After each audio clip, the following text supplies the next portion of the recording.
ربنا يسترنا، يرزقنا الإخلاص يا رب، يرزقنا الإخلاص. الإخلاص بينقي القلب من مصايب كتيرة قوي. ادعوا لنا بالإخلاص وادعي لنفسك بحسن الخاتمة. إذا كان تخيل إن النبي صلى الله عليه وسلم، الله النبي اللهم إني أسألك حسن الخاتمة. طب إحنا نقول إيه؟ شفت قصة النهاردة؟ وخلي بالك مرض القلب ده هو حسن وسوء الخاتمة.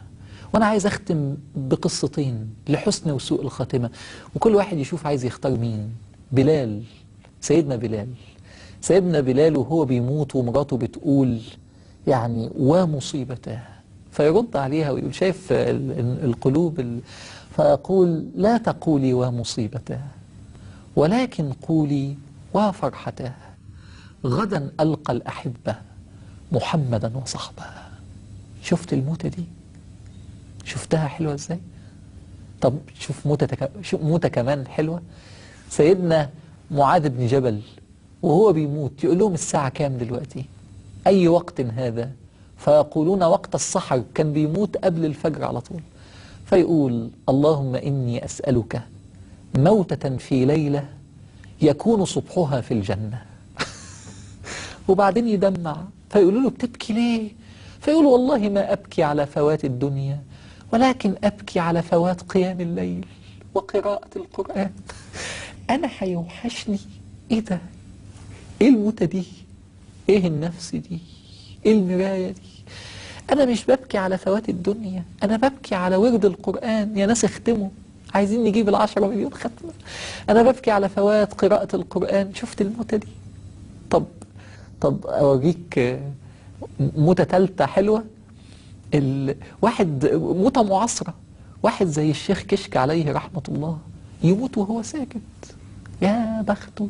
واحد زي الشيخ محمد الغزالي يموت وهو يدافع عن الإسلام، فعمال في مناظرة، والإسلام لا، الإسلام مش اللي انت بتقوله ده، قدام واحد تاني، فتجيله ذبحة فيموت، فيدفن في المدينة المنورة ويدفن في مكان جميل لغاية ان بيدفنوا بيقول من ما يعرفوش، بيقول من الراجل الصالح ده اللي لم أجد مكان أدفنه إلا بين الإمام مالك وبين إبراهيم ابن النبي صلى الله عليه وسلم في البقيع.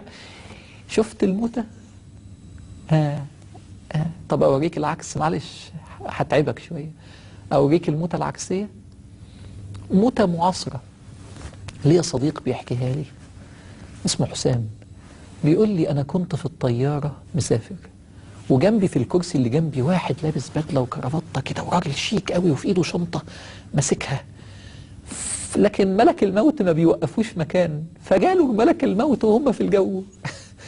فصاحبي حسام ده بيحكي لي، بيقول لي فبدأ يعرق، بدأ يفك الكرافتة وبدأ يتشنك شوية، بيموت خلاص.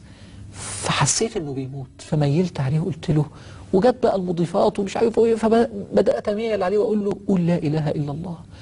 فيقول لي الشنطة، اديني الشنطة. يقول له قول لا اله الا الله، يقول له فلوسي، عقود شركاتي في الشنطة.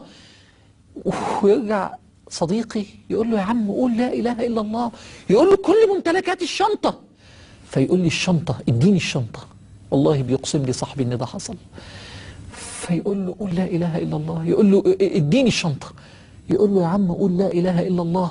فبدأ يتعصب عليه، يقول له بقول لك اديني الشنطة. فصديقي بيقول لي فتعصبت غلط يعني، بس اتعصبت انا قلت له يا اخي قول لا اله الا الله. قال له انا كل ما اجي اقولها مش عارف اقولها. مات. عايز تموت ازاي؟ قول لي قلبك عامل ازاي. ولذلك الآية يا أيها الذين آمنوا اتقوا الله حق تقاته ولا تموتن إلا وأنتم مسلمون. لما تضبط نفسك في الدنيا نضمن لك الموت الحلوة. عايز حسن الخاتمة؟ الله يكرمك، بالله عليك قيمة النهاردة اكتشف قلبك وعالجه. اكتشف لو في مرض في قلبك، أقولهم تاني: حقد، حسد، غل، كراهية، عجب، غرور، الأنا.